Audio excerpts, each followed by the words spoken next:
नमस्ते बच्चों, आप लोगों का स्वागत है। आज के इस वीडियो में हम हिंदी कोर्स बी का एक सैंपल पेपर हल करेंगे। ठीक है, तो तैयार हो जाइए। बच्चों, आप लोगों को क्वेश्चन पेपर का डिजाइन तो मालूम ही होगा, है ना, क्योंकि आपने कोई ना कोई टेस्ट अभी लिखा ही होगा, प्री बोर्ड वगैरह। तो एक बार मैं आपको फिर से बताऊंगा। तो आपके पेपर में जो है, सबसे पहले अपठित बोध है, अपठित गद्यांश, है ना। दो क्वेश्चन हैं अपठित गद्यांश के, और हर एक क्वेश्चन में दो दो अपठित गद्यांश है, जिसमें से आपको एक एक करना है, मतलब इंटरनल चॉइस है उसमें। ठीक है, तो पहले क्वेश्चन में आप दो अपठित गद्यांश में से एक करना है, दूसरे क्वेश्चन में दो अपठित गद्यांश में से एक करना है। कुल मिलाकर 10 अंक रहेंगे। फिर उसके बाद आपका व्यावहारिक व्यवहारिक व्याकरण है, पदबंध, रचना के आधार पे वाक्य रूपांतरण, समास, मुहावरे, है ना। प्रत्येक में 5-5 प्रश्न हैं और आपको करने हैं 4-4 प्रश्न, यानी एक आपको चॉइस है। ठीक है ना, ये कुल मिला के 16 अंक है। फिर उसके बाद आपको काव्यांश है, ग खंड में काव्यांश है, जिसमें कि आपको 4 प्रश्न है और 4 के 4 प्रश्न करने हैं, है ना। और ये है 4 अंक के। फिर गद्यांश है, जिसमें 2 गद्यांश हैं और प्रत्येक गद्यांश में 5-5 प्रश्न है, और सभी प्रश्न अनिवार्य हैं, सभी प्रश्न करने। इस प्रकार से 10 मार्क के। तो ये 4 अंक और ये 10, कुल हो गए 14 अंक। तो ये पूरे मिला के हो गए 40 अंक। ठीक है ना। तो इस तरह का आपका पेपर है, आपने देखा होगा।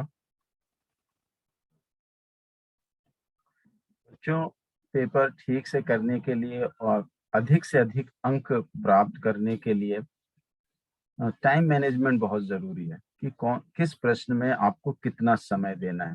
ठीक है, तो यहाँ पर देखिए, अपठित बोध जो अपठित गद्यांश हैं, उसमें आपको 2 प्रश्न हैं और उसमें से आपको हर एक प्रश्न से एक एक गद्यांश करना है। 5-5 प्रश्न रहेंगे उसमें, टोटल 10 प्रश्न रहेंगे, है ना।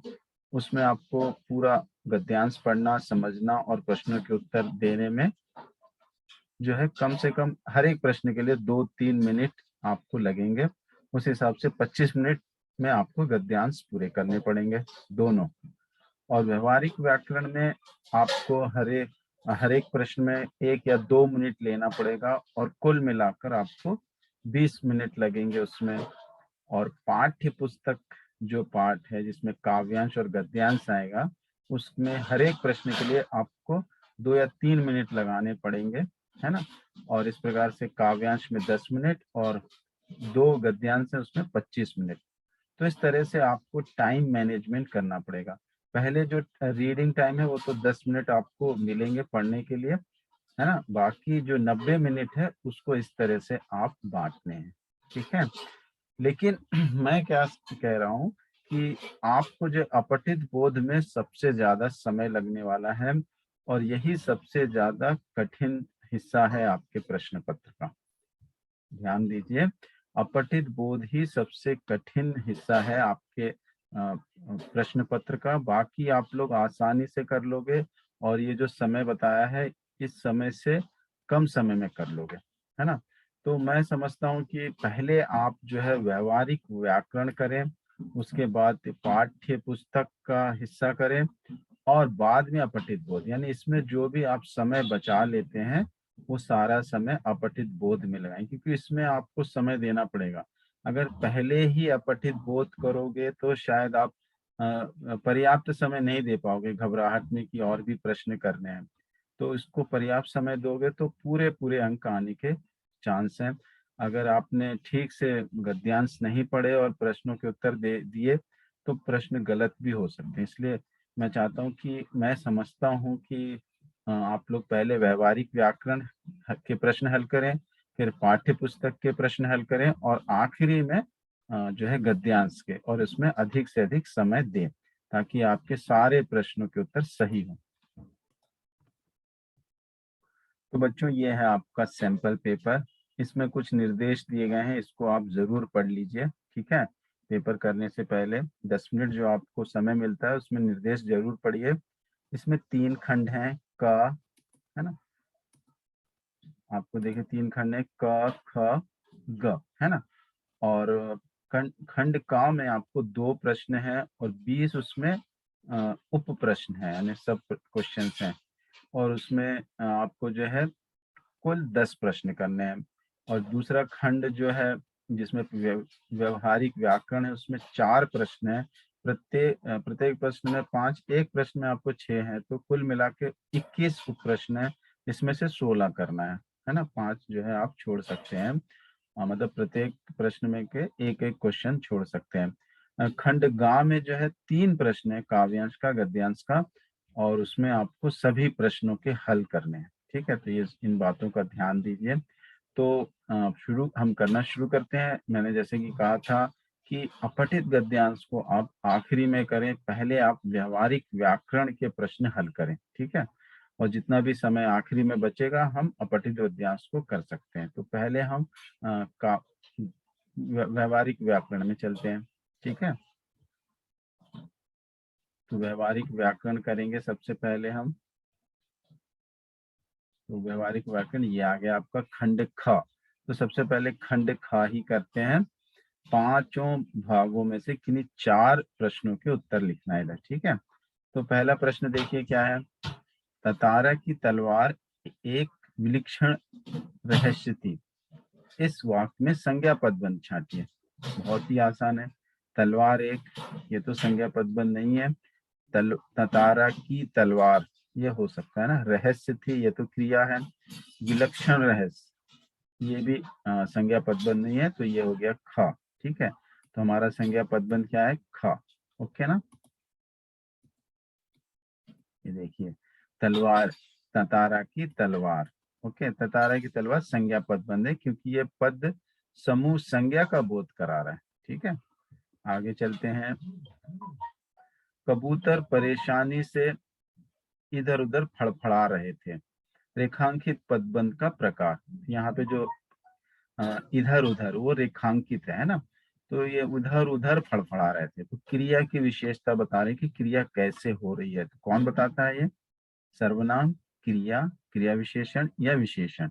यस, ये होता है क्रिया विशेषण पदबंध, है ना। क्या होता है, क्रिया विशेषण पदबंध। ठीक है, तो यहाँ पे देखिए आपको व्याख्या भी दी गई है कि फड़फड़ा रहे हैं जो क्रिया, उसकी विशेषता बता रहा है इधर उधर, इसलिए वो क्या है, क्रिया विशेषण पदबंध है। ठीक है, अब आगे चलते हैं। बढ़ती हुई आबादियों के ने समंदर को पीछे सरकाना शुरू कर दिया है। शुरू कर दिया है, इसको रेखांकित किया गया, इसका पदबंध।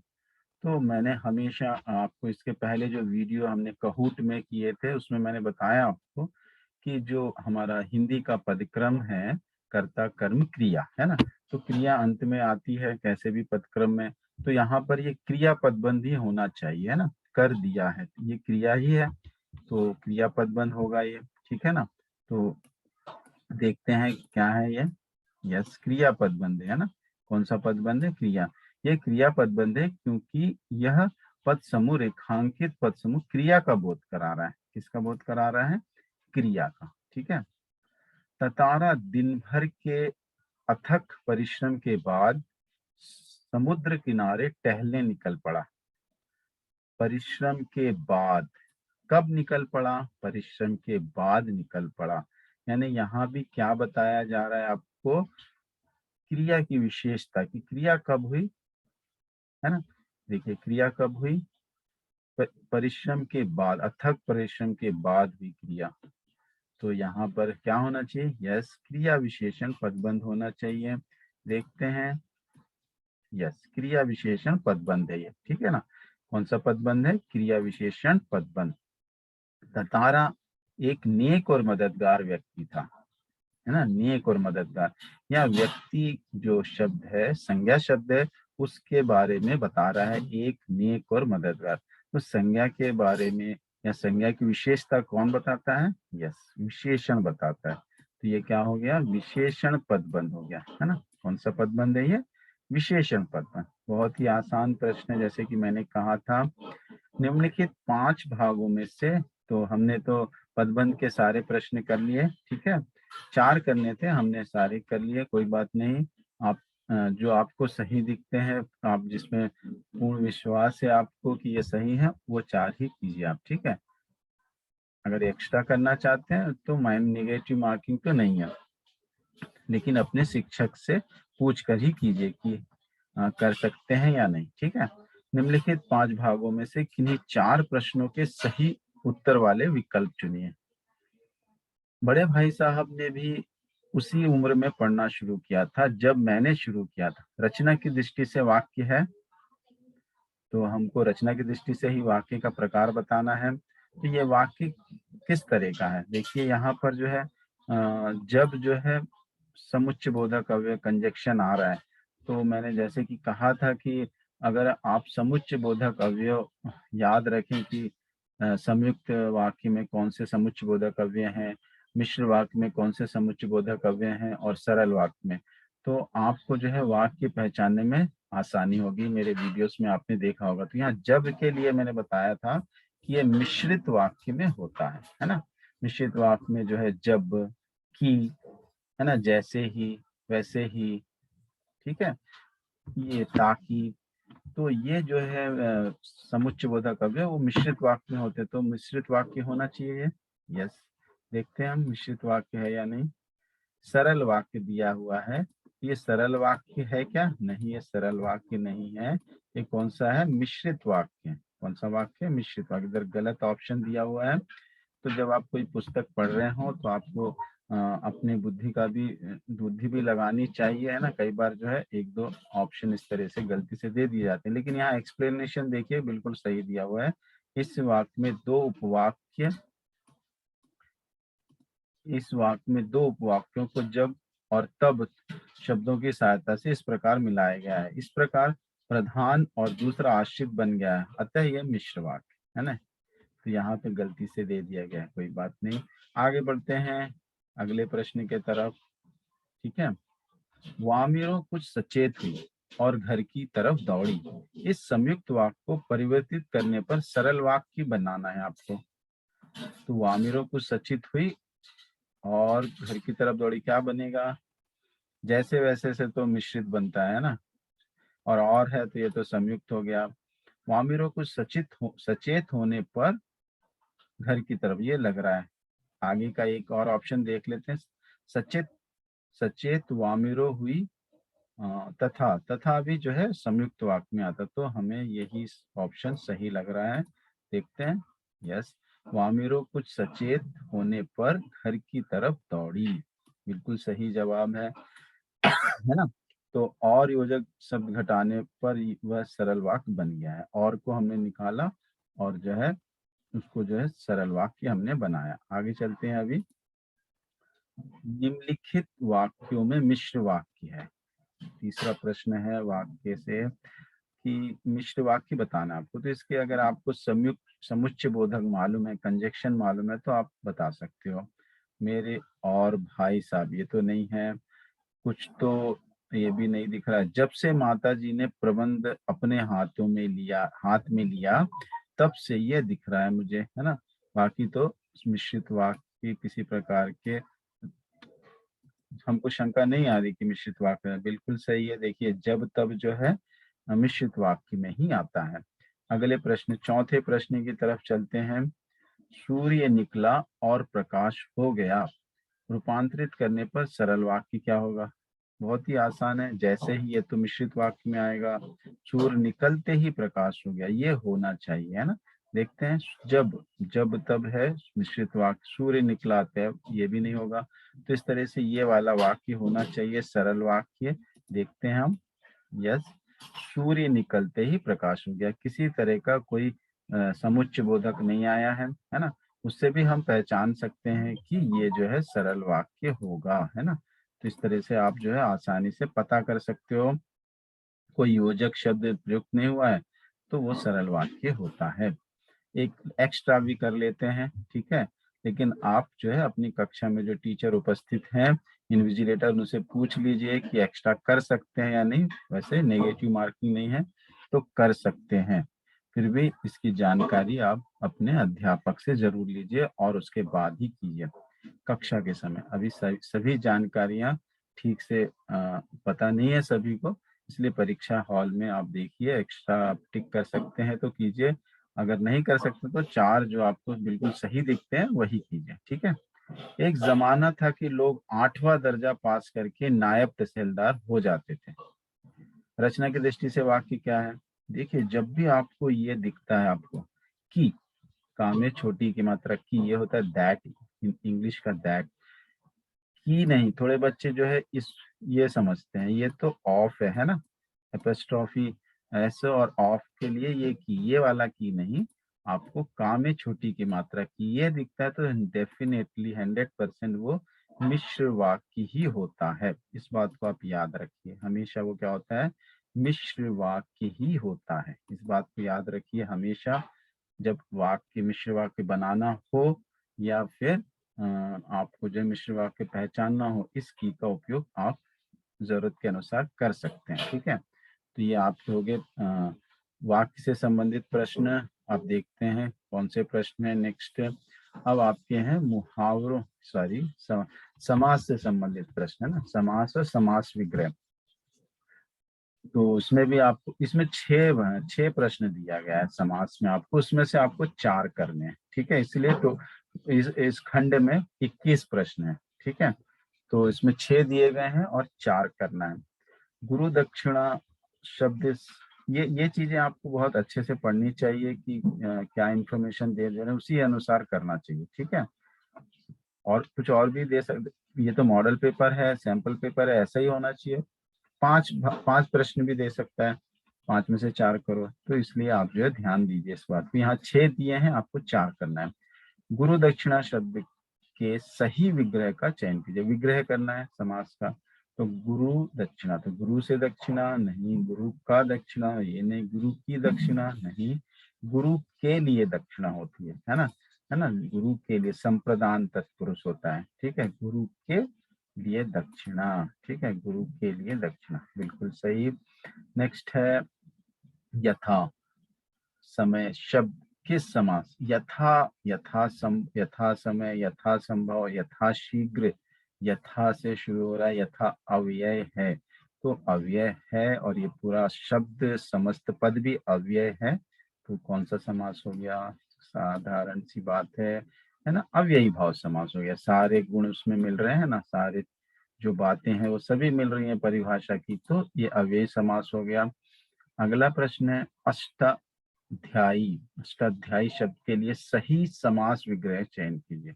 अष्टाध्यायी बिल्कुल आसान है, 8 अध्यायों का समाहार, है ना, यही होगा ना, या 8 है जो अध्याय, ये नहीं हो सकता अष्ट और अध्याय, हमको यही लग रहा है 8 अध्यायों का समाहार, क्योंकि ये द्विगु समास होना चाहिए ना, यह द्विगु समास है और 8 अध्यायों का समाहार। द्विगु समास का आप लोगों को पता होगा, संख्यावाचक आने पर आप अंदाजा लगा सकते हैं कि वो द्विगु समास होगा। तो बहुब्रीहि समास में ऐसा नहीं होता है, द्वंद्व और तत्पुरुष में भी ऐसा नहीं होता है, तो द्विगु समास का ही उदाहरण है। आशा को लांग कर गया हुआ का समस्त पद है, तो क्या है इसका समस्त पद, आशा लांग, देखने में तो लग रहा है लेकिन आशालांग कोई शब्द नहीं है ना। आशातीत, आशावान, आशागत, तो ये होता है आशातीत, ठीक है। आशा को लांग कर गया हुआ आशातीत, ठीक है। मुहावरे का अर्थ है असलियत का सामना होना। इस तरह से आपको बहुत सारी चीजें पढ़कर रखनी पड़ेंगी। सज्जन समस्त पद का विग्रह होगा, विग्रह करना है। सत है जो जन, सत है जो जन, या अच्छा है जो पुरुष, सत्य के समान जन। अब देखिए बहुत ही कंफ्यूज है, बहुत ही अ, ऐसे ऐसे उत्तर हैं जो बिल्कुल लगभग समान है। तो सद है जो जन इस तरह से नहीं होता है, सत्य है जो जन ये होगा, ठीक है। तो सत्य है जो जन, इसका जो उपसर्ग होता है सत्य प्लस जन होता है, उस हिसाब से सत्य है जो जन ये सही उत्तर होगा। तो देखते हैं, यस, सत्य है जो जन, इसका अर्थ है बहुत अधिक थक। यहाँ पर जो है व्याख्या इसकी गलत दी गई है, इसको छोड़ दीजिए, ठीक है, व्याख्या इसकी गलत दी गई, तो सत्य है जो जन इसका सही विग्रह होगा, ठीक है। अभी आगे बढ़ते हैं। अगला प्रश्न क्या होगा आपका? समास में आपको छठा प्रश्न भी दिया है। अगर आपने 4 सही कर लिए हैं तो इसको करने की आवश्यकता नहीं है, लेकिन अगर आपने को लगता है कि 4 में से कोई गलत हो सकता है तो इसको आप देखिए। बकायदा शब्द के लिए समास विग्रह का चयन कीजिए। तो ये सभी में अव्ययी भाव समास बता रहा है, एक ही तत्पुरुष बता रहा है ना। देखते हैं कौन सा हो सकता है विग्रह। कायदे के अनुसार, कायदे के बिना, बकायदा। तो बकायदा तो कायदे के साथ यानी कायदे के अनुसार ये होना चाहिए, कायदे के बिना तो नहीं है। कायदे ही कायदे, कायदे के द्वारा कृत। तो ये उत्तर ज्यादा सही दिख रहा है, कायदे के अनुसार, है ना। कायदे के अनुसार बिल्कुल सही। कायदे के अनुसार अव्ययी भाव समास है, बकायदा उसने सब कुछ अच्छे से किया, है ना। तो ये जो है अव्ययी भाव है, अव्ययी अव्यय जैसे काम कर रहा है, और बा जो है अव्यय है। तो इस हिसाब से भी जो है ये अव्ययी भाव समास हो गया। अब जो है हम अगले प्रश्न पे चलते हैं। ये मुहावरों से संबंधित है। इसमें 5 प्रश्न है और आपको करने 4 हैं, ठीक है। ये तो बहुत ही आसान है अगर आपने पढ़े रहे तो। अंधे के हाथ बटेर लगना का अर्थ है अच्छा भाग्य, अच्छी वस्तु प्राप्त होना, भाग्यवश अच्छी वस्तु प्राप्त होना, है ना। भाग्यवश अच्छी वस्तु प्राप्त होना, अंधे को बटेर लगना, भाग्यवश अच्छी वस्तु प्राप्त होना, ठीक है। सच्चे शूरवीर देश की रक्षा में प्राणों की बाजी लगा देते हैं, जान लगा देते हैं, ताकत लगा देते हैं, सुरक्षा लगा देते हैं, सब कुछ करते हैं। लेकिन यहाँ पे मुहावरा लिखना है ना। तो मुहावरा कौन सा है? बाजी लगा देना, है ना। तो बाजी लगा देना यहाँ पे मुहावरा है, ठीक है। बाजी लगा देना तो यही लिखेंगे। तो आपको ध्यान देना है, सारे आंसर आपको देखो फिट बैठ रहे हैं। जान लगा देते हैं, ताकत लगा देते हैं, सुरक्षा लगा देते हैं। लेकिन हम प्रश्न क्या कर रहे हैं? मुहावरों से संबंधित। तो हमको मुहावरे ही करना पड़ेगा, है ना। नहीं तो क्या हो जाएगा? गलत उत्तर हो जाएगा, ठीक है ना। ठीक है, अगले प्रश्न पे चलते हैं। गागर में सागर भरना मुहावरे का सही अर्थ है। बहुत ही आसान है, बहुत समय से सुन रहे हो आप। कुछ ना करना, थोड़े में बहुत कुछ कह देना, है ना। गागर में सागर का पानी भर देना, लंबी चौड़ी बातें करना। तो क्या है बताइए? यस, थोड़े में ही बहुत कुछ कह देना, है ना। गागर में सागर, बिहारी जी के जो दोहे होते थे वो कैसे होते थे? गागर में सागर, थोड़ी सी बात में जो है बहुत बता देते थे वो, है ना। अपने दोहे में छोटे छोटे दोहे, लेकिन उनकी बातें जो है उनकी गहराई बहुत होती थी, है ना। तो गागर में सागर है, थोड़े में बहुत कुछ कह देना, ठीक है। कभी नौकरी ढूंढने निकलोगे तो डैश का पता चल जाएगा। जमीन पर पाँव रखना रखना है तो खुश होना है। आटे दाल का भाव मालूम होना असलियत, है ना। दीवार खड़ी करना नामो निशान, मुझे तो ये लग रहा है आटे दाल का भाव हो जा। तो अभी इस समय भी जो है नौकरियां नहीं मिल रही हैं, नौकरियां ढूंढने निकलेंगे तो क्या हो जाएगा? आटे दाल का भाव पता चलेगा, असलियत सामने आएगी आपको, है ना। विद्यालय के वार्षिक उत्सव में इतने अधिक काम थे कि उन्हें निपटाते निपटाते डैश दीन दुनिया से गया। शब्द चाट डाला, दांतों पसीना आ गया। ढेर डाला, तो ये दांतों पसीने, बहुत अधिक परिश्रम करना, है ना। इस तरह का भाव दे रहा है इधर पे, है ना। दांतों पसीना आना, इस मुहावरे का अर्थ बहुत थक जाना, यानी मतलब बहुत अधिक परिश्रम करना पड़ा उनको वार्षिक उत्सव में। तो इस तरीके से 5 प्रश्न जो है थे मुहावरे में। जो सही दिख रहे हैं आपको 4, वो जरूर कीजिए आप। 5वां प्रश्न आपको एक्स्ट्रा करना चाहते हैं तो अगर इस तरह की कोई माइनस मार्किंग नहीं है, अगर करें तो आप कर सकते हैं, फिर भी पूछ के कीजिए, ठीक है। मैं बार बार कह रहा हूँ इस बात को। खंड ग। अब खंड ग में सबसे पहले आपको जो है काव्यांश है, पाठ्य पुस्तक में से है और उसमें सबसे पहले काव्यांश है। तो काव्यांश को जरूर एक बार पढ़िए, बिना पढ़े करने से गलतियां हो सकती हैं, ठीक है। उसको समझने की भी कोशिश कीजिए। श्याम म्याने चाकर राखो जी, गिरधारी लाला म्याने चाकर राखो जी, है ना। नौकरी में रखने के लिए, अपनी दासी बनाने के लिए कह रही हैं मीरा। चाकर रसियो बाग लगासियो, नित उठ दर्शन पासियो, है ना। अगर चाकरी करेंगे तो बाग भी लगा सकती हैं, उनके दर्शन रोज पा सकती हैं। वृंदावन री गुंज गली में गोविंद लगा, वृंदावन की गलियों में घूम घूम के उनके भजन गाएंगी, उनके बारे में गाएंगी, कृष्ण के बारे में। मेरा चाकरी में दर्शन पास्यों सुमरन पास्यों खर्ची, भाव भगत जागरी पास्यों तीनों बातें सरसी। तो वो अपने जो मीरा है उनके साथ रह के कृष्ण के दर्शन भी मालेंगे, उनका स्मरण भी पालेंगी, है ना। उनको जो जमीन जायदाद धन दौलत है वो उनको प्राप्त हो जाएगी, जागीर प्राप्त हो जाएगी। तीनों चीजें जो उनको मिलना है, उनके दर्शन, उनका स्मरण, उनकी जो उनकी जो भक्ति है, वो सारी चीजें वो कर सकती है ना। इसलिए जो है वो यहाँ पर ईश्वर से, कृष्ण से प्रार्थना कर रही है। ठीक है, तो हमने पढ़ा और कुछ समझा भी। अब इसको देखते हैं, मीरा कृष्ण से क्या प्रार्थना कर रही है, उनकी पीड़ा दूर करने। यहाँ पद में तो इस तरह से नहीं है, सेविका के रूप में स्वीकार करने की ये दिख रहा है ना। श्याम न्याय चाकर आपको जी प्रेमिका के रूप में स्वीकार करने, ये भी नहीं है इधर।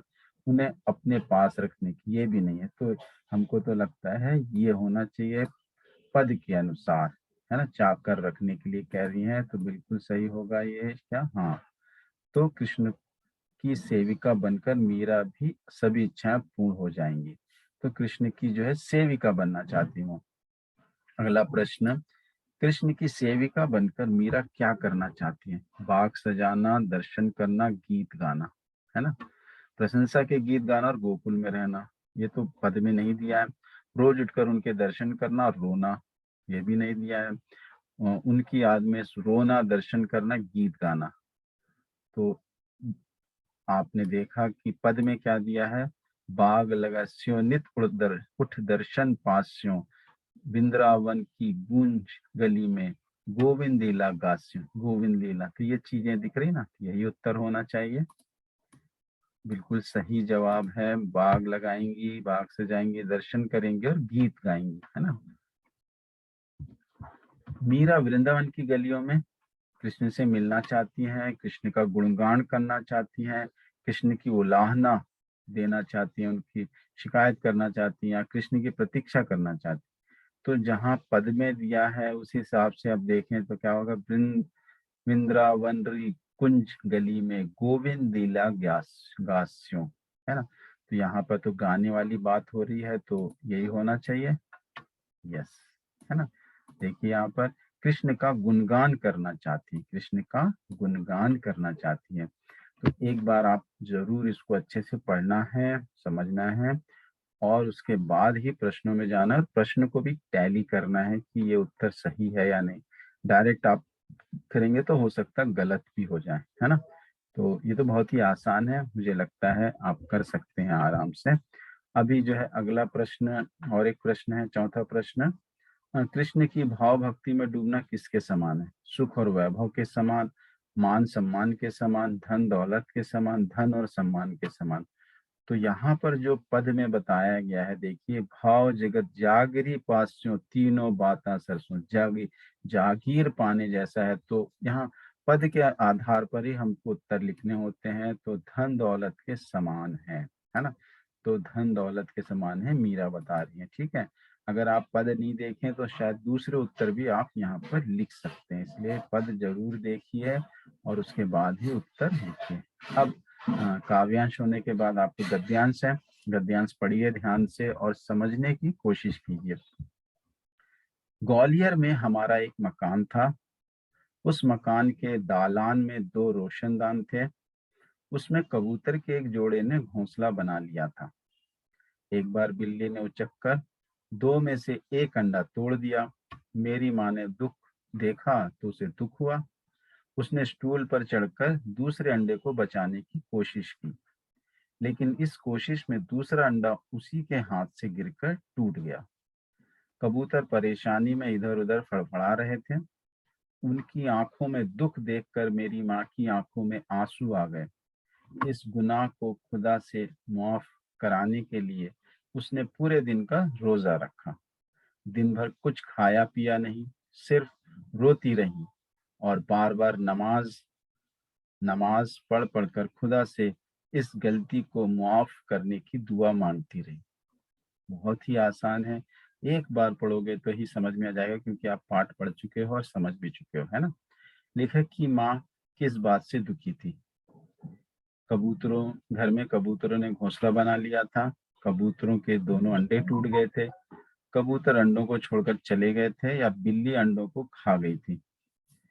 कबूतर के दोनों अंडे टूट गए थे, है ना। ये तो हमको पता है, बिल्कुल आसान है। ठीक है ना, दोनों अंडे टूट जाने से जो है वो बहुत ही दुखी थी। ठीक है। लेखक की माँ खुदा के किस गुनाह को माफ कराना चाहती थी? खुदा से किस गुनाह को माफ कराना चाहती थी?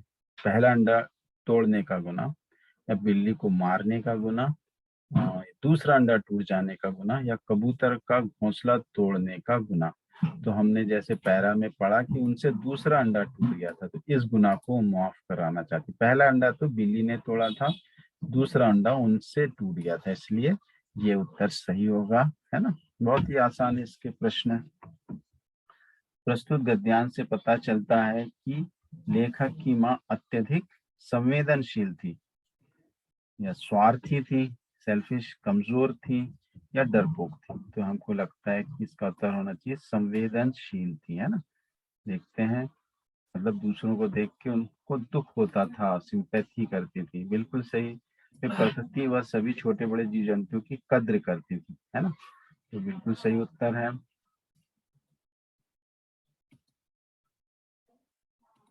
बच्चों, अगले प्रश्न की तरफ चलते हैं हम। गद्यांश में प्रयुक्त निम्नलिखित शब्दों में से कौन सा शब्द प्रत्यय के मेल से बना है। यहाँ पर गद्यांश से आपको उत्तर मिलने वाला नहीं है। यहाँ पर आपको जानकारी होना चाहिए कि प्रत्यय क्या होते हैं और उपसर्ग क्या होते हैं। कक्षा 9वीं में आपने पढ़ा है ना। उपसर्ग जो शब्द के पहले आने वाले शब्दांश हैं, किसी मूल शब्द के पहले आने वाले शब्दांश, और प्रत्यय मूल शब्द के बाद में आने वाले शब्दांश, है ना। अगर अंग्रेजी में अगर आप आसानी के लिए समझना चाहते हो तो उपसर्ग यानी प्रीफिक्स होता है, और प्रत्यय यानी सफिक्स होता है। ठीक है। तो यहाँ पर आप देखिए गुनाह, इसमें कोई प्रत्यय यानी सफिक्स है क्या? इसमें नहीं है। परेशानी, इसमें दिख रहा है परेशान प्लस ई। रोशनदान, तो रोशनदान प्लस रोशन प्लस दान, और दिन प्लस भर। यहाँ गुनाह में कोई भी प्रत्यय नहीं दिख रहा। कौन सा शब्द प्रत्यय के मेल से नहीं बना है? प्रश्न जरा ध्यान से पढ़िएगा आप लोग। कई बार जो है आपने नहीं नहीं देखा, और आपने देखा कि अरे वाह, रोशनदान में तो है प्रत्यय, चलो ठीक है, टिक कर दिया। तो इसलिए प्रश्न जरा ध्यान से पढ़ना है। ठीक है। मुझे तो उत्तर लग रहा है गुनाह, है ना। बिल्कुल सही है। उत्तर क्या हो गया इसका? गुनाह। सारे आंसर आप टिक कर लीजिए। बाद में जो है आप OMR शीट लेकर उसमें आप सर्किल कर सकते हैं। ठीक है, गोले लगा सकते हैं। तो यहाँ पर देखिए अगला प्रश्न है, 5वें प्रश्न में चलते हैं। माँ की आंखों में आंसू आ गए थे, क्योंकि क्यों आ गए थे भाई आंसू? आपको अगर पैरा याद है तो देखते हैं क्या बात है। शायद ये यहाँ पर पैरे में ये देखिए, कबूतर परेशानी में इधर उधर फड़फड़ा रहे थे, उनकी आंखों में दुख देखकर, ये वाला पैरा कुछ इस उत्तर से मिलता जुल रहा है ना। आंखों में दुख देखकर माँ की आंखों में आंसू आ गए। बिल्कुल। तो यहाँ पे देखिए है क्या? कबूतर की आंखों में दुख देखकर व्यथित हो गई थी, यानी वही गुस्सो मतलब दुखी हो गई थी। ये उत्तर होना चाहिए। देखते हैं। बिल्कुल सही। कबूतरों की आंखों में दुख देखकर व्यथित हो गई थी वो, है ना, दुखी हो गई थी। बिल्कुल सही। तो कभी भी जो है आप जब भी उत्तर दें इन गद्यांश के या पद्यांश के, तो आप जरूर गद्यांश ध्यान में रखना है। ठीक है। ब्लाइंडली आप अगर करेंगे तो गलत भी हो सकते हैं उत्तर। ठीक है, क्योंकि बहुत सारे उत्तर मिलते जुलते होते हैं। तो अगला प्रश्न 9वां और आखिरी प्रश्न है, मतलब आपके इस प्रश्न पत्र का। अभी हमको गद्यांश पठित गद्यांश भी करने हैं, है ना। ये गद्यांश जो पाठ्य पुस्तक से जो गद्यांश है उसके लिए आखिरी है ना। तो एक बार पढ़ते हैं। वामिरों के रुदन स्वरों को सुनकर उसकी माँ वहां पहुंची, और दोनों को देखकर आग बबूला हो उठी, यानी बहुत गुस्सा हो गई। सारे गांव वालों की उपस्थिति में यह दृश्य उसे अपमानजनक लगा। इस बीच गांव के कुछ लोग भी वहां पहुंच गए। वामिरों की माँ क्रोध में उफन उठी। उसने ततारा को तरह तरह से अपमानित किया। गांव के लोग भी ततारा के विरोध में आवाज उठाने लगे। ये ततारा के लिए असहनीय था। वामिरो भी रोए जा रही थी, ततारा भी गुस्से से भर उठा। उसे जहां विवाह की निषेध परंपरा पर क्षोभ था, वहीं अपनी असहायता पर खींच, है ना। उसको विवाह परंपरा पे तो गुस्सा आ ही रहा, दुख तो था ही, और वो कुछ कर नहीं सकता था उसके लिए, उसको बहुत चिढ़ हो रही थी, गुस्सा आ रहा था। वामिरों का दुख उसे और गहरा कर रहा था। हम्म, तो और भी दुखी होते जा रहा था वो, है ना।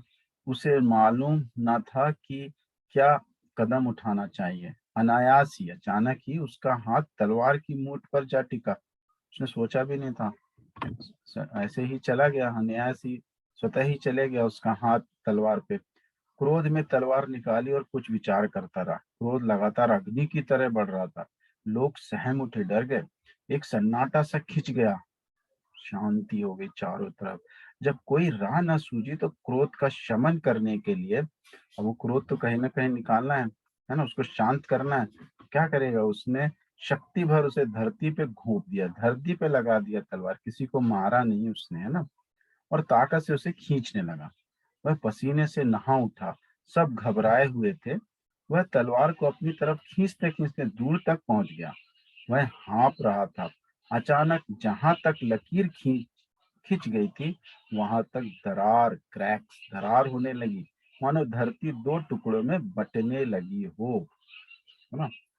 तो ये पैराग्राफ है, और अपने बहुत आसान है, आपने पाठ पढ़ा है, समझा भी है, तो आसानी से आप जो इस पैरा को समझ सकते हो, गद्यांश को समझ सकते हो और उसके उत्तर दे सकते हो, ठीक है ना। गांव के लोग ततारा के विरोध में आवाजें क्यों उठा रहे थे, क्यों उठा रहे थे? वे ततारा को अपमानित करना चाहते थे? ये बात तो नहीं हो सकती। वे गांव की निषेध परंपरा के पक्ष में थे। ये आपको गद्यांश में भी नहीं मिलेगा, है ना, क्योंकि ऐसा कहीं पे नहीं लिखा है इसके बारे में, है ना। लेकिन हमको पता है कि गांव के लोग उस निषेध करते थे कि भाई, निषेध परंपरा थी कि कोई भी इस गांव के लड़के उस गांव दूसरे गांव की लड़की से, या लड़के इसकी यहाँ के लड़कियां या वहाँ की, मतलब विवाह संबंध नहीं हो सकता दोनों गांव के लोगों में, है ना। तो निषेध परंपरा के पक्ष में थे, ऐसा लग रहा है गांव की रीति के विरोध में थे। नहीं, ये तो नहीं, उनके पक्ष में थे वो तो। ततारा को पशु पर्व में शामिल नहीं करना चाहते थे भी नहीं। ये उत्तर ज्यादा सटीक लग रहा है, देखते हैं। यस, तो गांव के लोग जो है ना, निषेध परंपरा के पक्ष में थे, फेवर में थे। तारा ने अपने क्रोध का शमन करने के लिए क्या किया? ये तो आंख मूंद के आप इसका उत्तर लगा सकते हो, है ना। अपनी तलवार को धरती में गाड़ दिया, ठीक है ना। ये है ना उत्तर, यस। तो जो उत्तर बहुत ही आसान हो, उनमें ज्यादा समय भी हम खराब नहीं करना चाहिए, ठीक है। वामिरों की माँ के गुस्से का कारण क्या था? क्या था इसमें, जरा पैरे की तरफ चलते हैं, गद्यांश की तरफ। वामिरों के रुदन स्वरों को सुनकर उसकी माँ वहां पहुंची और दोनों को देखकर आग बबूला हो उठी। अच्छा, तो उसके रोना उसको बहुत खराब दिखा, है ना, अपमानित महसूस हुई। तो ये उत्तर होना चाहिए, वामिरों का रोना। गांव वालों का विरोध, गांव वाले आए ही नहीं थे जब वो क्रोधित हुई थी, तब तक तो पशु पर्व का आयोजन, उससे उसको कोई फर्क नहीं पड़ता। ततारा का तलवार खींचना तो बाद में हुई ये प्रक्रिया। तो वामिरों का रोने से ही उसे बहुत गुस्सा आया कि मेरी बेटी रो रही है ना, उसका कारण ये ततारा है, बोलते उसको बहुत गुस्सा आया। चौथा प्रश्न देखते हैं। अच्छा, ये प्रश्न का उत्तर हम देख लेते हैं पहले। वामिरों का रोना, ठीक है। लोग सहम उठे, डर गए, एक सन्नाटा सा खिंच गया। लोगों का सहम जाना दर्शाता है कि वे डर गए थे, सहम गए थे। क्यों? विलक्षण देवी तलवार को देखने गए थे। किसी भावी दुष्परिणाम को आशंका से ग्रसित थे। कोई बहुत बड़ा दुर्घटना होने वाला, बुरा परिणाम होने वाला है, उनकी सोच रहे थे वो, ऐसा हो सकता है ना। जानते थे कि द्वीप के दो भाग में बढ़ जाएगी, उनको नहीं पता था। ततारा वामिरों के विवाह के लिए सहमत हो गए थे, ऐसा तो हुआ ही नहीं था। तो ये उत्तर ज्यादा सही दिख रहा है, देखते हैं हम यही उत्तर है क्या। यस, है ना। तो सबको लगा कि अब कुछ बुरा घटने वाला है ना, किसी भावी दुष्परिणाम की आशंका से ग्रसित थे, ठीक है ना। अंतिम प्रश्न है, प्रस्तुत गद्यांश में किस घटना का वर्णन है? अभी हमने गद्यांश पढ़ा ना, उसमें किस बारे में बताया गया है? वामिरों की त्यागनी मृत्यु का। उसमें तो पूरा नहीं हुआ ये। निकोबार द्वीप के दो भागों में बंटने का, ये हो सकता है। ततारा व अमीरों की प्रथम मुलाकात का, ये तो हो ही नहीं सकता। ततारा के आत्मीय स्वभाव का, ये भी नहीं है, है ना। तो यहाँ पर ये घटना ज्यादा सटीक दिख रही है। क्या बोलते हैं आप, है ना? ठीक है ना, देखते हैं। यस, है। निकोबार द्वीप के दो भागों में बंटने का। ठीक है, तो इस तरह से देखिए सारे उत्तर लगभग गद्यांश पर ही आधारित थे। एकाध प्रश्न ऐसा होता है व्याकरण का जो है आपको सोच समझकर लिखना पड़ता है। कई बार कुछ भावात्मक प्रश्न भी होते हैं, जैसे कि ये था। तो लेकिन गद्यांश तो आप ठीक से पढ़ेंगे तभी सारे प्रश्न सही तरह से आप हल कर पाएंगे। ठीक है, बिना गद्यांश पढ़े अगर आप कुछ करने की कोशिश करें, है ना, पहले प्रश्न पढ़ रहे और उत्तर लिख रहे, तो मेरे ख्याल से गलतियां हो जाएंगी। ठीक है, तो ध्यान दीजिए इस बात का। और अब देखते हैं कि हमने व्यवहारिक व्याकरण कर ली, काव्यांश कर लिया, गद्यांश के दोनों प्रश्न कर लिए। अब हमारा बचा अंतिम पड़ाव जो है अपठित गद्यांश, जो कि मुझे लगता है कि प्रश्न पत्र में अगर हम तुलना करें तो सबसे कठिन यही है। और इसको जो है ज्यादा समय आप देना है करने के लिए। ये सारी चीजें आप, मेरे ख्याल से 90 मिनट है आपको। तो ये व्यावहारिक व्याकरण और काव्यांश पद्यांश जो है आप आधे घंटे में कर पाओगे, है ना। आधा घंटा यानी 30 मिनट में। और आपके पास 60 मिनट बचे होंगे, है ना, 1 घंटा, है ना, या फिर 40 मिनट तो बचे ही होंगे कम से कम। उसमें जो है आप अपठित गद्यांश कीजिए। ठीक है, जैसा कि आपको पता है अपठित गद्यांश में दो प्रश्न है ना। एक प्रश्न में आपको दो अपठित गद्यांश है जिसमें से एक करना है। तो आप चुनाव कैसे करेंगे कि कौन सा करना है?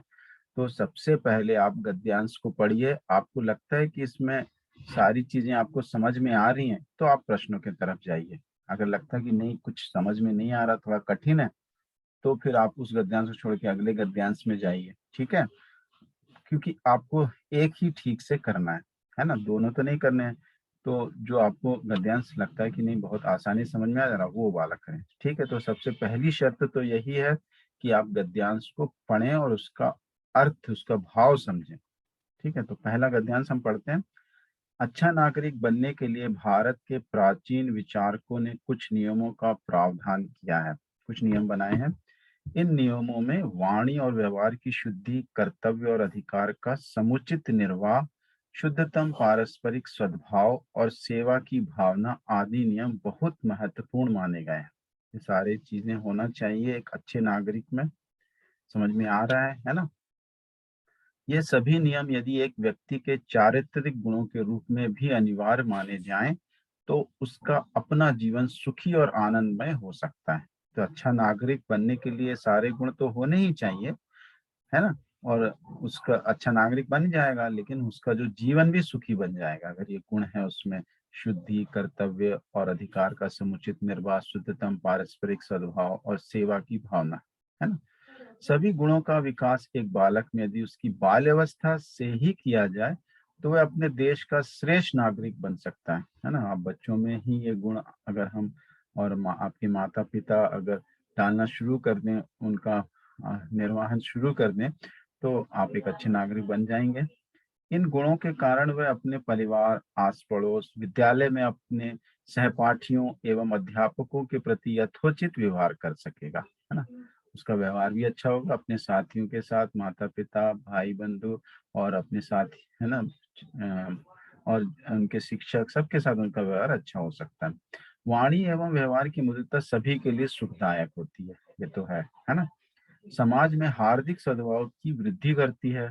समाज में भी सद्भाव की भावना पैदा हो जाती है, किंतु अहंकार हीन व्यक्ति ही स्निग्ध वाणी और शिष्ट व्यवहार का प्रयोग कर सकता है, लेकिन अहंकारी नहीं होना चाहिए। सारे गुण हैं और आप अगर अहंकारी हो यानी आप में घमंड नहीं है, तो ही आप इनका उपयोग कर सकते हो। अहंकारी और दंभी व्यक्ति सदा अशिष्ट वाणी और व्यवहार का अभ्यासी होता है। जो अहंकारी होता है इन गुणों का सही उपयोग नहीं कर पाता है ना? जिसका परिणाम ये होता है कि ऐसे आदमी के व्यवहार में समाज में शांति और सौहार्द का वातावरण नहीं बनता। अहंकारी लोग समाज की शांति और सौहार्द को बिगाड़ते हैं। जिस प्रकार एक व्यक्ति समाज में रहकर अपने व्यवहार से कर्तव्य और अधिकार के प्रति सजग रहता है, उसी तरह देश के प्रति भी उसका व्यवहार कर्तव्य और अधिकार की भावना से भावित रहना चाहिए, है ना? तो जैसे कि एक व्यक्ति समाज में रहकर कर्तव्य और अधिकार अपने पूरे करने की कोशिश करता है, उसी तरह देश के प्रति भी उसका यही जो है कर्तव्य और अधिकार को ध्यान में रखना चाहिए। केवल अपने परिवार और आसपास के समाज के लिए नहीं, देश के लिए भी वो जिम्मेदार एक नागरिक बनना ज़रूरी है। उसका कर्तव्य हो जाता है कि ना तो वह स्वयं कोई ऐसा काम करे और ना ही दूसरों को करने दे, जिसमें देश के सम्मान, संपत्ति और स्वाभिमान को ठेस लगे, है ना? तो इस इन बातों का ध्यान रखना पड़ेगा उससे। समाज एवं देश में शांति बनाए रखने के लिए धार्मिक सहिष्णुता भी बहुत आवश्यक है। हमारे देश में कई धर्म के लोग रहते हैं ना, तो अगर हम शांति और सौहार्द नहीं बनाए रहेंगे तो समस्याएं पैदा होंगी। तो इस बात का भी ध्यान रखना चाहिए।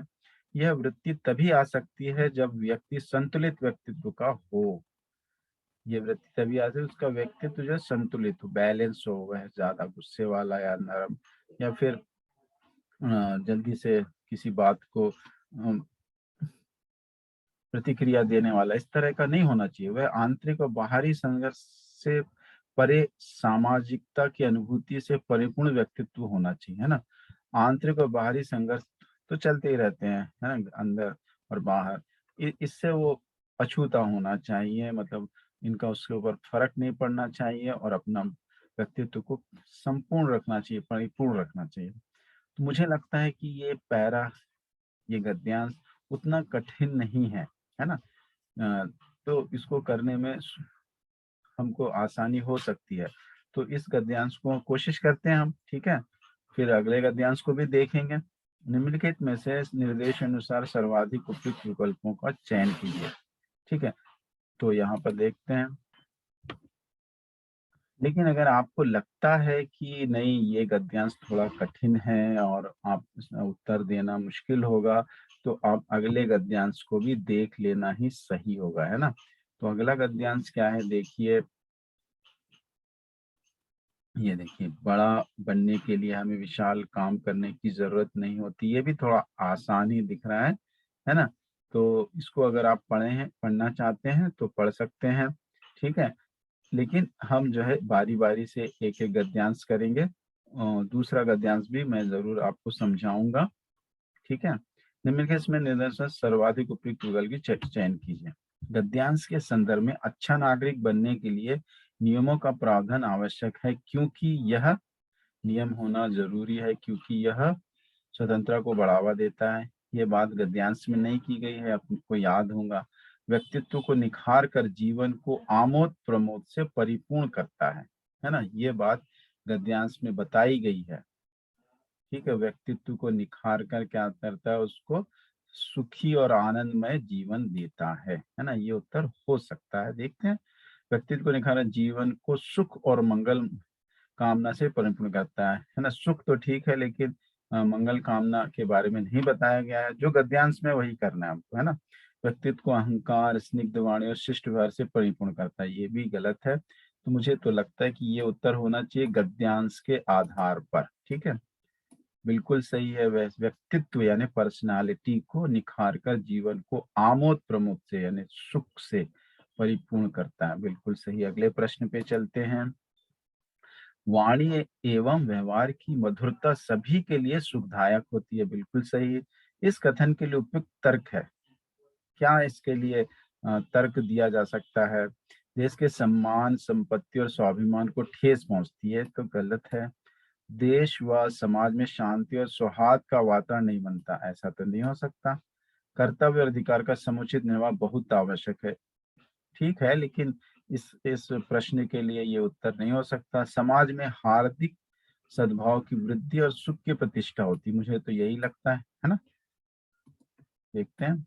यस, अगर मधुर वाणी और व्यवहार मद में मधुरता होगी तो समाज में हार्दिक सद्भाव की वृद्धि और सुख की प्रतिष्ठा होती है गद्यांश के आधार पर। अहंकारी और दंभी व्यक्ति सदा अभ्यासी होता है। जो अहंकारी होगा वो कैसा होगा? अशिष्ट वाणी और व्यवहार भी अशिष्ट होगा, है ना? ये तो सही दिख रहा है। मधुर एवं अशिष्ट व्यवहार, ये कैसे हो सकता है? मधुर और अशिष्ट व्यवहार। अशिष्ट वाणी ऐसा नहीं हो सकता है। अशिष्ट वाणी, व्यवहार की शुद्धि, वाणी अशिष्ट है और व्यवहार शुद्धि, ये भी नहीं हो सकता है। स्निग्ध वाणी, सॉफ्ट, है ना? वाणी और अशिष्ट व्यवहार, ये भी नहीं होता। पहला वाला ही ज्यादा उपयुक्त लग रहा है हमें। देखते हैं। यस, अशिष्ट वाणी और व्यवहार भी अशिष्ट होगा। ये अशिष्ट दोनों के लिए विशेषण है, वाणी और व्यवहार के लिए, है ना? यहाँ पे देखिए आपको कंफ्यूज आप हो सकते हैं। अशिष्ट वाणी एवं व्यवहार, लेकिन क्या लिखा? व्यवहार की शुद्धि का। यहाँ पर ये दोनों ऑप्शंस में ये चीज अलग हो गई, है ना? नहीं तो अगर ये ना होता, अगर इस तरह से होता, ये अगर इस तरह से होता तो यही उत्तर हो जाता, ये भी उत्तर होता था, है ना? तो यहाँ शुद्धि करके देखिए, इस तरह से आपको कंफ्यूज कर सकते हैं। इसलिए सभी ऑप्शन ध्यान पूर्वक पढ़कर ही आप उत्तर लिखना है। ठीक है, लिखना है मतलब टिक करना है। पहले टिक कर लीजिए, फिर हम ओएमआर शीट पर जाएंगे।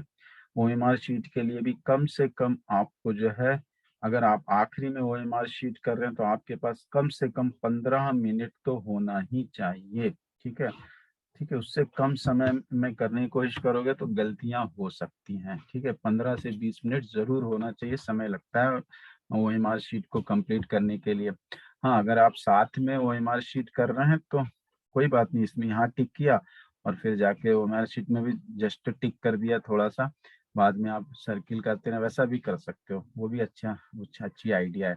लेकिन आप सोचो कि 5 मिनट में आप ओएमआर शीट या 10 मिनट में कर लोगे तो गलतियां हो जाएंगी। ठीक है, तो उसके लिए भी आप समय निकाल के रखिए। टाइम मैनेजमेंट बहुत जरूरी है। ठीक है, संतुलित व्यक्ति से तात्पर्य है, कैसा होना चाहिए संतुलित व्यक्ति? बैलेंस व्यक्तित्व यानी पर्सनालिटी, आंतरिक व बाहरी संघर्ष, संपूर्ण सामाजिकता की अनुभूति से परिपूर्ण व्यक्तित्व। हाँ, ये चीजें अगर उसके संपूर्ण होगा, जैसे कि देखिए हम जो जैसे कि हमने देखा इस पैरा में, इस पैरा का आगे ये देखिए, समाज एवं संतुलित व्यक्ति का हो, आंतरिक व बाहरी संघर्ष से परे। देखिए कितना आपको जो है यहाँ पर वो कंफ्यूज कर दे रहा है। परे है इधर पे, है ना? और यहाँ पर वो क्या बोल रहा है? संपूर्ण।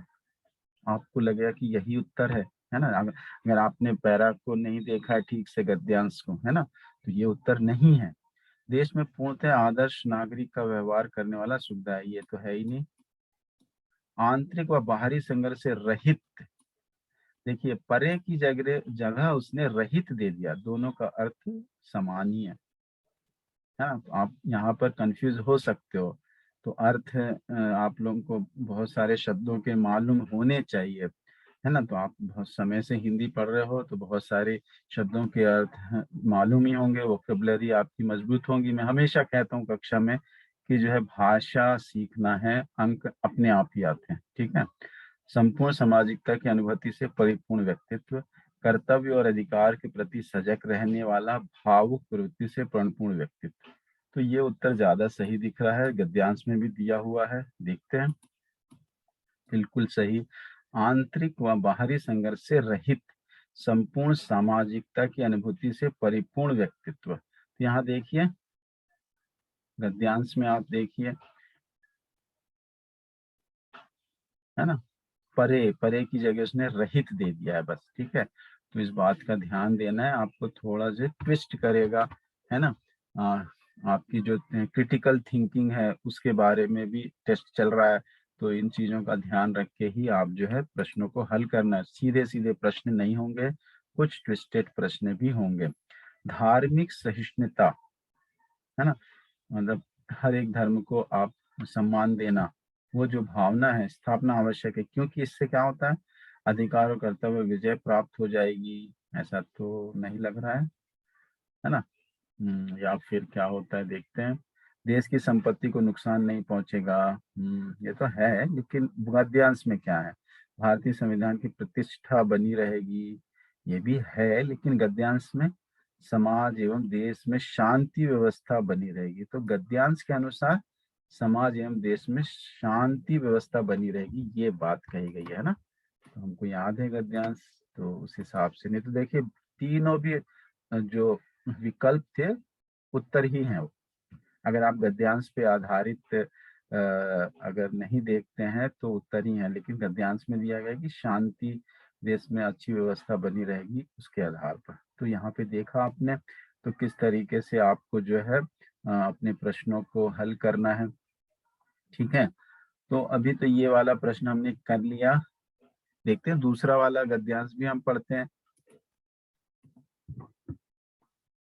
यहाँ पर हम कोई प्रश्न पत्र तो परीक्षा में बैठ के हल नहीं कर रहे हैं कि हम एक ऑप्शन, एक ही गद्यांश करेंगे। दूसरा गद्यांश भी हम देखते हैं उसमें क्या कहा गया है। ठीक है, लेकिन अगर परीक्षा में आपने एक कर लिया है तो दूसरा करने की आवश्यकता नहीं है। ठीक है, बड़ा बन एक तो कोई भी गद्यांश हो पहले पढ़ेंगे उसको। बड़ा बनने के लिए हमें विशाल काम करने की जरूरत नहीं होती।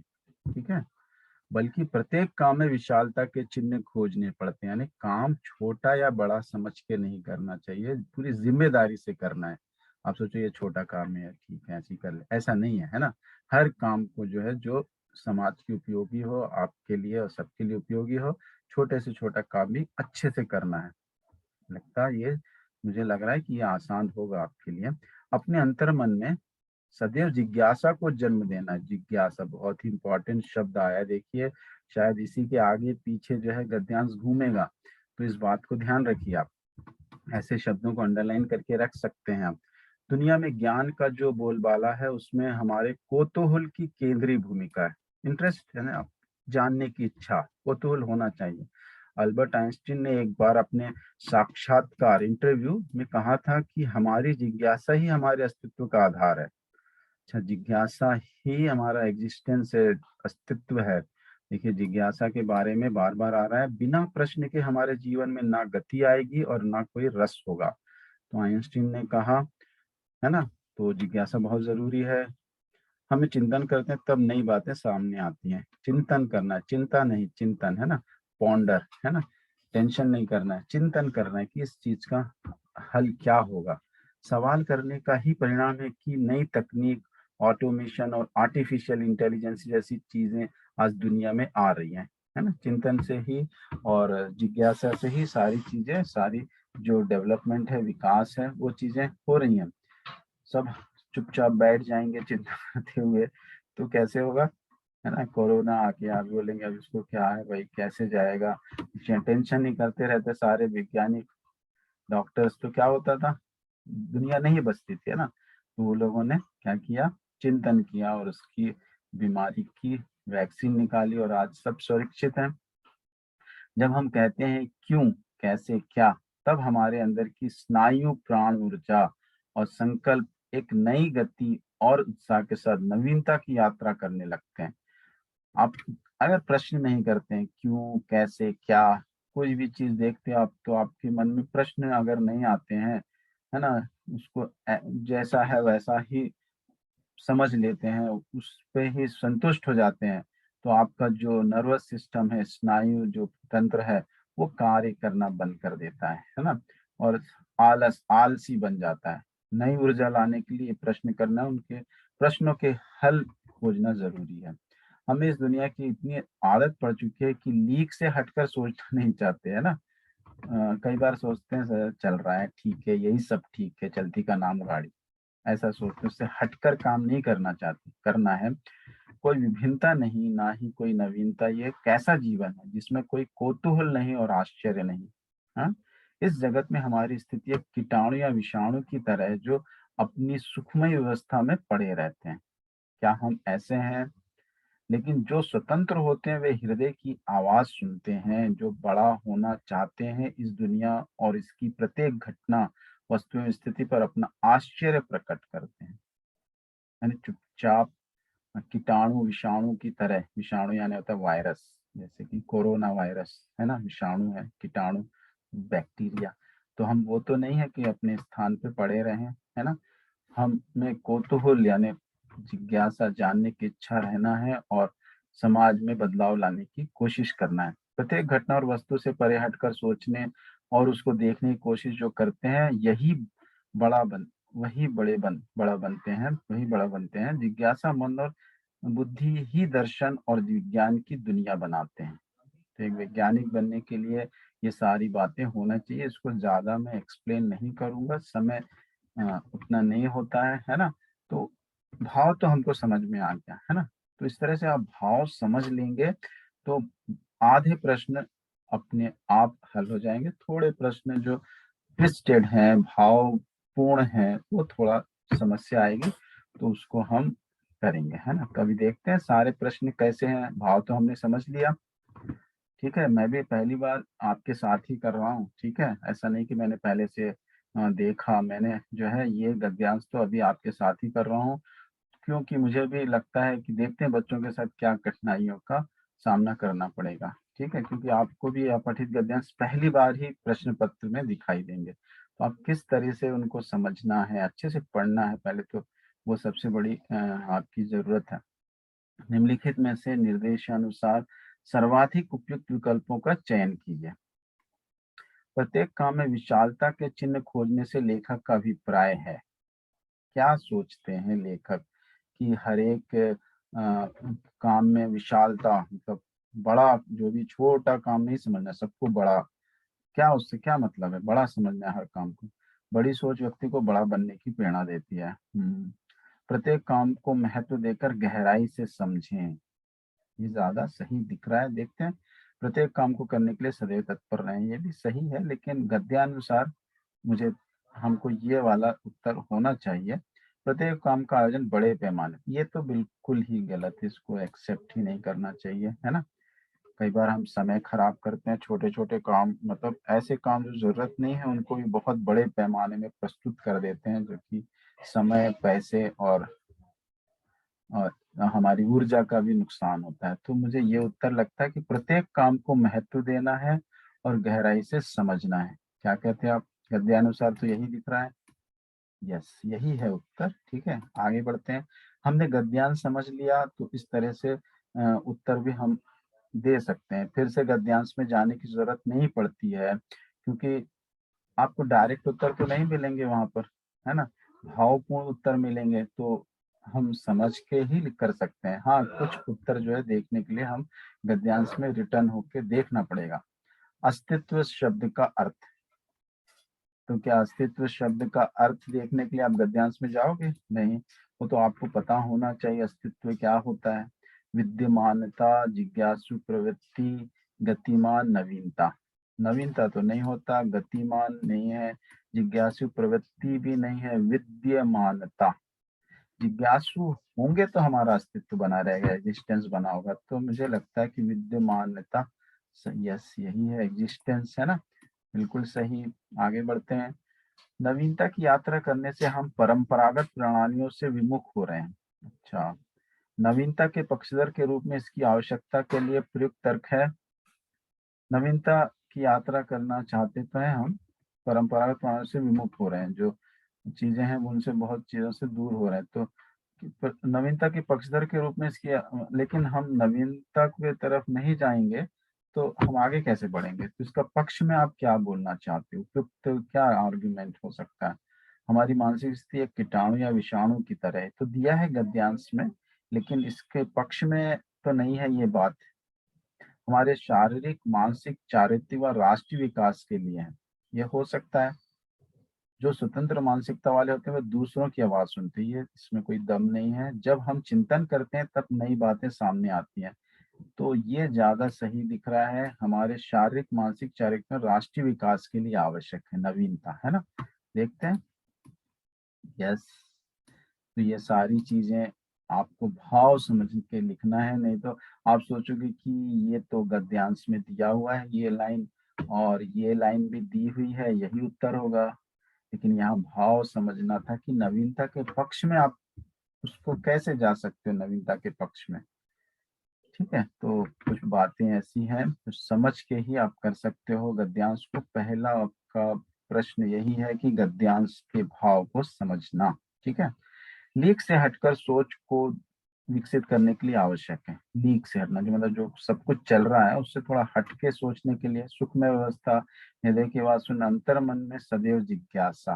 मुझे तो यही लग रहा है, ज्यादा समय खराब नहीं करते हुए इसी उत्तर को लगा देंगे, अंतर मन में सदैव जिज्ञासा होनी चाहिए, है ना।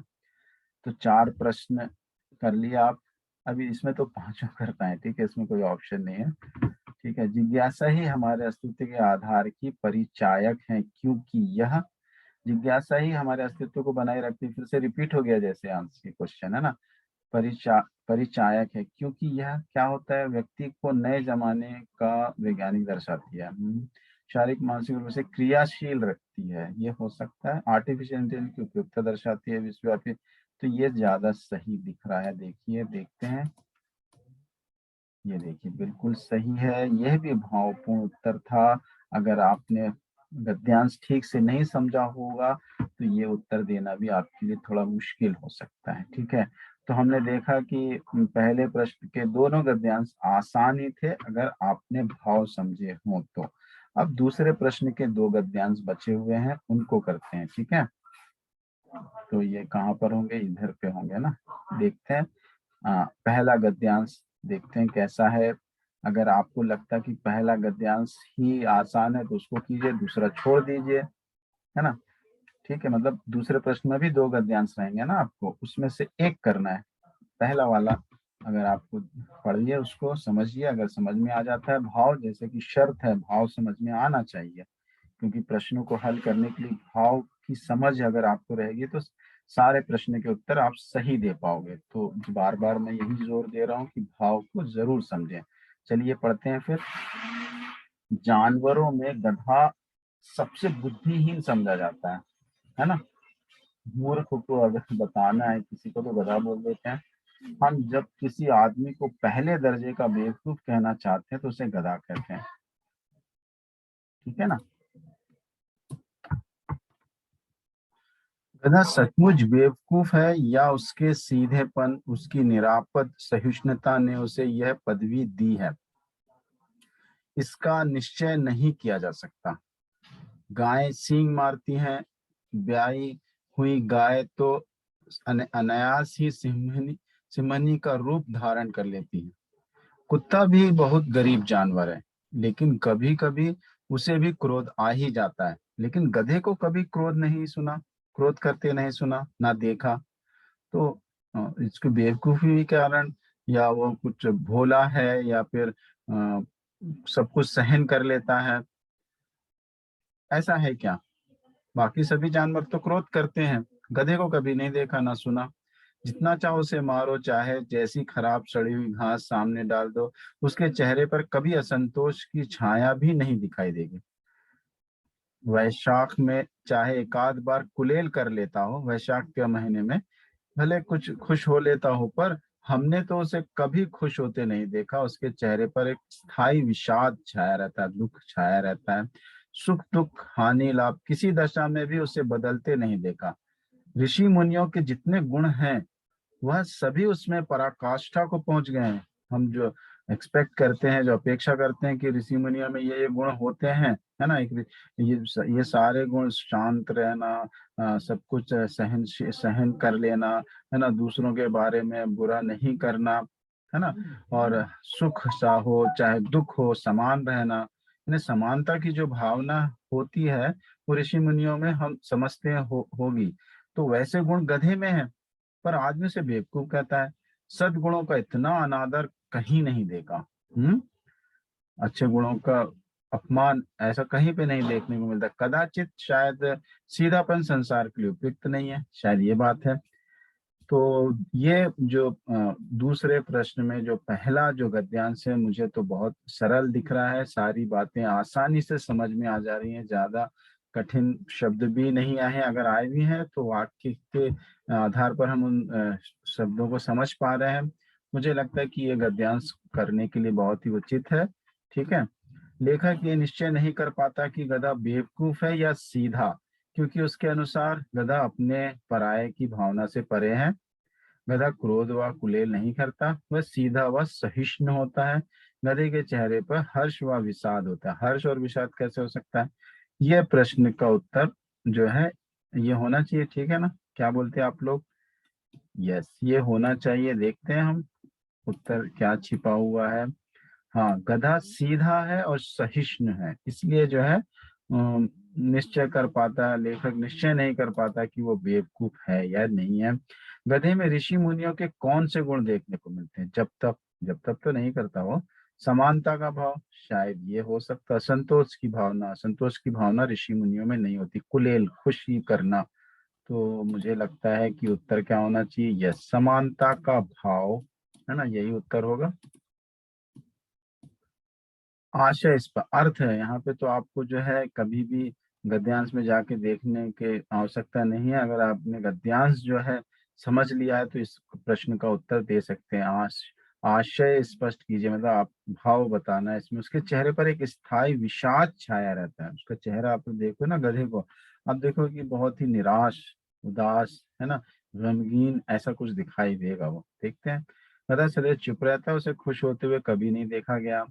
हम्म। गधे को बहुत बोझ ढोना पड़ता है, इसी कारण वह थक जाता है। आदमी द्वारा व्यवहार करने पर वह बेवकूफ कहने के कारण गधा दुखी है। गधे के प्रसन्न मुख पर सदा स्थिर संतोष छाया रहता है। तो क्या हो सकता है इसका उत्तर? आप सोचिए। तो ये होना चाहिए का वाला, है ना? का वाला उत्तर होना चाहिए आपको। क्या बोलते हैं आप लोग? देख देखते हैं इसका उत्तर क्या है। यस, गधा सदैव चुप रहता है, उसे खुश होते हुए कभी नहीं देखा गया, है ना? तो इसलिए ऐसा ये उत्तर हो सकता है कि उसके चेहरे पर हमेशा विषाद छाया हुआ दिखता है। सदैव चुप रहता है, खुश होते नहीं देखा गया। चौथा प्रश्न, गद्यांश में प्रयुक्त शब्दों छाया, निश्चय, अनायास के लिए क्रमशः उचित विलोम शब्द बताइए। तो विलोम जो है ऑर्डर में होना चाहिए। छाया का विलोम क्या होता है? शायद धूप, है ना? तो धूप यहाँ पे दिख रहा है, धूप है। निश्चय, अनिश्चय, अनायास, सायास, तो ये होना चाहिए उत्तर। हाँ, आसानी है, ज्यादा दिक्कत नहीं होगी। तो जो प्रश्न आपको आसानी से हो जा रहे हैं तो उनको जल्दी से ही कर देना चाहिए, इसमें कोई डाउट नहीं आ रहा है। आखिरी प्रश्न गद्यांश का, सीधापन संसार के लिए उपयुक्त नहीं है। लेखक का कथन व्यक्त करता है कि क्या व्यक्त करता है? लेखक ने ये बात क्यों कही है? उनका गधे के प्रति गहरा लगाव है। समाज में गधे को भी स्थान मिलना चाहिए। गधा निरापद, सहिष्णु, सीधा साधा होता है। ये सारी बातें तो दिख रही हैं। वे सद्गुणों के अनादर के लिए चिंतित हैं। ये भावपूर्ण उत्तर हो सकता है ना? तो ये बातें तो हो सकती हैं, हो भी नहीं सकती, लेकिन ये बात जरूर है। हम गद्यांश अगर पढ़ते हैं, वे सद्गुणों के अनादर के लिए चिंतित हैं, बहुत ही चिंतित हैं। ऐसा मुझे लगता है कि इतने अच्छे गुण होने के बावजूद जो है गधे का अनादर किया जाता है, इस बात से चिंतित हैं। और समाज में ऐसे लोगों को अनादर किया जाएगा, और ऐसे जो सीधे साधे हैं और जो हम समानता का अभाव रखते हैं, ऐसे लोगों का अनादर होता है। उस गुण के लिए अनादर की दृष्टि से देखा जाता है, अनादर होता है उन लोगों को, तो इस बात से वो बहुत चिंतित हैं। तो इस तरीके से हमने पांचों प्रश्न किए, जो पांचों अनिवार्य प्रश्न थे। तो अगर आपने ये दूसरे प्रश्न का पहला गद्यांश ठीक से कर लिया, आपको संतुष्टि है ना? तो आप जो है अगले गद्यांश को देखने की भी जरूरत नहीं है। ठीक है, लेकिन अभी हम पढ़ेंगे, क्योंकि हम यहाँ समझने की कोशिश कर रहे हैं गद्यांश किस तरह से समझना है और कैसे उसके उत्तर देना है। तो ये आखिरी प्रश्न है आपके लिए। देखते हैं इस गद्यांश को पढ़कर। साहित्य की शाश्वतता का प्रश्न एक महत्वपूर्ण प्रश्न है। शाश्वतता यानी कि जो चिर हो, जो स्थायी हो, है ना, जो कभी नष्ट ना होता हो, है ना, इमॉर्टल हो। ठीक है, बहुत महत्वपूर्ण प्रश्न है। क्या साहित्य शाश्वत होता है? यदि हाँ, तो किस मायने में साहित्य जो है शाश्वत है? क्या, कैसे होता है? क्या कोई साहित्य अपने रचना काल के 100 वर्ष बीत जाने पर भी उतना ही प्रासंगिक रहता है जितना वह अपने रचना के समय था?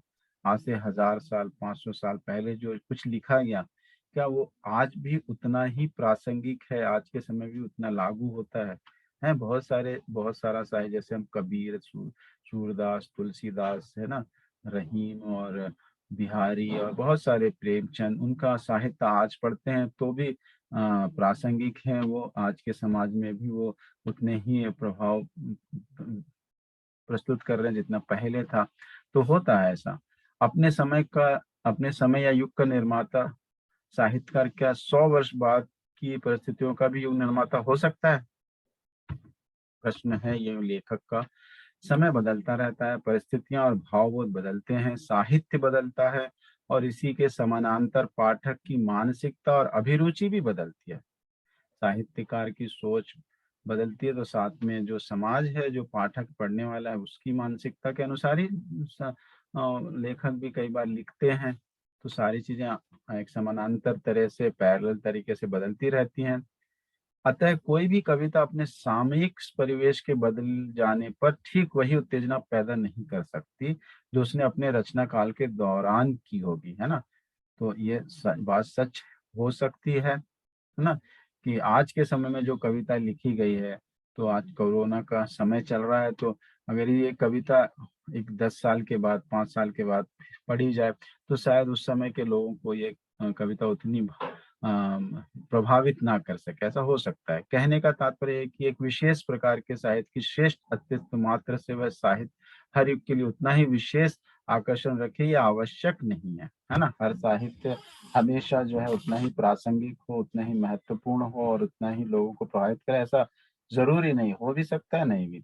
यही कारण है कि वर्तमान युग में इंगला, पिंगला, सुषुम्ना, अनहद, नाद आदि परिभाषिक शब्दावली मन में विशेष भाव उत्तेजन नहीं करती हैं। तो हमारी जो नाड़ियों के बारे में बताया गया है, इसके बारे में आप और जानिए। बहुत ही महत्वपूर्ण बिंदु है ये। इंगला, पिंगला, सुषुम्ना जो नाड़ियां हैं, जो हमारे पूरे व्यवहार को जो है बताती हैं और मतलब एक तरह से हमको परिभाषित करती हैं। तो इनके बारे में और डिटेल से पढ़ने की आवश्यकता है, अगर आप चाहते हैं तो। तो इनके बारे में सुनकर भी उतना हमारे मन में भाव उत्तेजना पैदा नहीं होती, ऐसा कह रहे हैं लेखक। साहित्य की श्रेष्ठता मात्र ही उसके नित्य आकर्षण का आधार नहीं है। उसकी श्रेष्ठता का युगीन आधार है। वे जीवन मूल्य तथा उनकी अत्यंत कलात्मक अभिव्यक्तियां जो मनुष्य की स्वतंत्रता, उच्चतर मानव विकास के लिए पथ प्रदर्शक का काम करती है ना। तो उसकी जो भी अच्छी बातें हैं वो हमारा पथ प्रदर्शक करती है। पुराने साहित्य का केवल ही वही श्री सौंदर्य हमारे लिए ग्राह्य होगा जो नवीन जीवन मूल्यों के विकास में सक्रिय सहयोग दे अथवा स्थिति सुरक्षा में सहायक हो। यानी पुराने समय में जो साहित्य लिखा गया, वो आज की परिस्थितियों में जो हम नवीनता की तरफ जा रहे हैं, उनके जो अनमूल्य जो बदलाव आए हैं, उसको अगर आगे बढ़ाने में काम कर रहा है, तो वो साहित्य जरूर हमारे लिए उपयोगी है।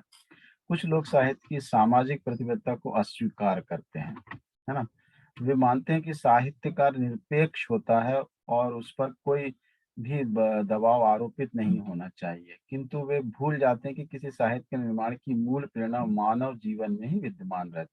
तो अलग अलग तरह के विचार हैं, तर्क हैं कि समाज से वो जो साहित्यकार है, वो जो है समाज में जो कुछ भी हो रहा है, चल रहा है, उससे उसका उतना अ, उसका उसका असर नहीं होता। वो अपने कृति जो है, अपनी रचना है, जो अपने मन में जो भावनाएं है, उसमें जो क्रिएटिविटी है, उसको प्रदर्शित बस करता है। लेकिन शायद ऐसा नहीं होता है। अपने आसपास के समाज को देखकर, समझकर, उसकी परिस्थितियों के जानकर ही वो रचनाएं प्रस्तुत करता है। दोनों तरह के मत हैं। हम अ, किसी को झुटला नहीं सकते, है ना। जीवन के लिए ही उसकी सृष्टि होती है। तुलसीदास जब स्वांत सुखाय काव्य रचना करते हैं, तब अभिप्राय यह नहीं रहता कि इस मानव समाज के लिए इस रचना का कोई उपयोग नहीं है ना। अपने जिस तरह से वो प्रेरित होकर लिखते हैं ईश्वर की भक्ति में, तो केवल अपने स्वांतः सुखाय के लिए ही लिख रहे हैं, लेकिन वो समाज पे तो उसका असर होता ही है, ठीक है। बल्कि उन्हें अंतःकरण में संपूर्ण संसार की सुख भावना एवं हित कामना सन्निहित रहती है, बिल्कुल रहती है। सारे समाज के कल्याण के लिए ही उन कल्याणकारी भावना उनके साहित्य में व्यक्त होती है। जो साहित्यकार अपने संपूर्ण व्यक्तित्व को व्यापक लोक जीवन में सन्निविष्ट कर देता है, उसी के हाथों स्थायी एवं प्रेरणादायक साहित्य का सृजन हो सकता है ना? तो साहित्यकार अपने संपूर्ण व्यक्तित्व को व्यापक लोक जीवन में सन्निविष्ट कर देता है। तो अपना व्यक्तित्व भी है और जो समाज में जो चीज़ें हैं, उनको भी जो है अपने साहित्य में लेकर आता है, तो अच्छा साहित्य का सृजन कर सकता है, प्रेरणादायक और हमेशा जो रहे ऐसे साहित्य का शाश्वत साहित्य का सृजन वह कर सकता है। ठीक है, तो थोड़ा मुझे कठिन लगा ये, है ना? अगर हम पहले वाले गद्यांश को और इस गद्यांश को देखें, कंपेयर करें, तुलना करें तो ये थोड़ा कठिन है, ठीक है? तो इस तरह से आप ज़रूर पढ़ के भाव समझने की कोशिश करें और तभी आप जो है प्रश्नों को हल करें। ऐसा नहीं कि एक एक पढ़ा और हल कर रहे हैं प्रश्न और जो है आपको लगा अरे! ये तो कठिन है और तो आप दूसरा पढ़ने लगे, ऐसे नहीं, दोनों को पढ़िए। हाँ, कई बार ऐसा भी हो सकता है कि आपको कोई अच्छा आसान जैसे कि हमने इसके पहले जो गधे वाला पढ़ा था बहुत ही आसान था। ये पढ़ने की ज़रूरत महसूस ही नहीं हुई। लेकिन हमने पढ़ा ये थोड़ा कठिन भी लगा। ख़ैर इसमें कठिनता का निवारण हम बहुत सारे शब्दों के अर्थ अगर हमें पता है या नहीं भी पता है तो वाक्यों से हमको अर्थ भाव समझ में आ जाते हैं। उसके हिसाब से भी हम कर सकते हैं। लेकिन मेरा विचार है कि इस तरह के 2 गद्यांश आएँ तो सरल वाला ही आप लें और उसको जो ही करें।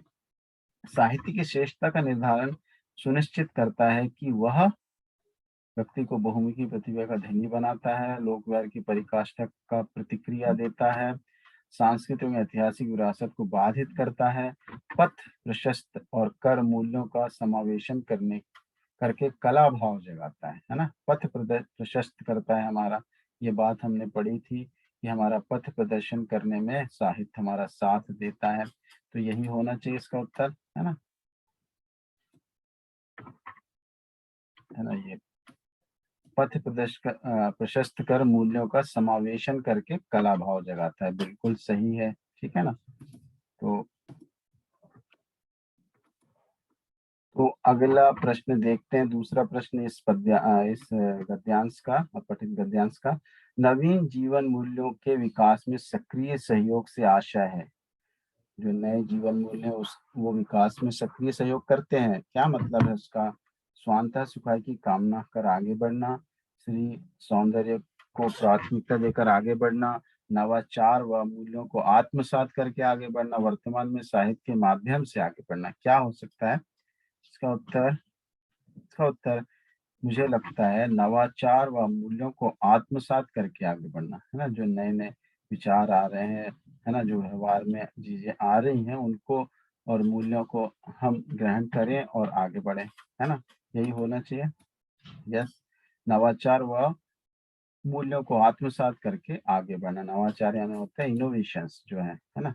इनोवेटिव जो हमारे विचार हैं उनको लेते हुए आगे बढ़ना। तीसरा प्रश्न है, कोई साहित्य अपने रचना काल के 100 वर्ष बीत जाने पर भी उतना ही प्रासंगिक रहता है। कथन के आधार पर उचित तर्क है। तो इस कथन को किस तरीके से आप सही साबित कर सकते हो? साहित्य की श्रेष्ठता मात्र ही उससे नित्य आकर्षण का आधार नहीं है। संपूर्ण साहित्य का स्थायी व स्पष्ट आधार नहीं है।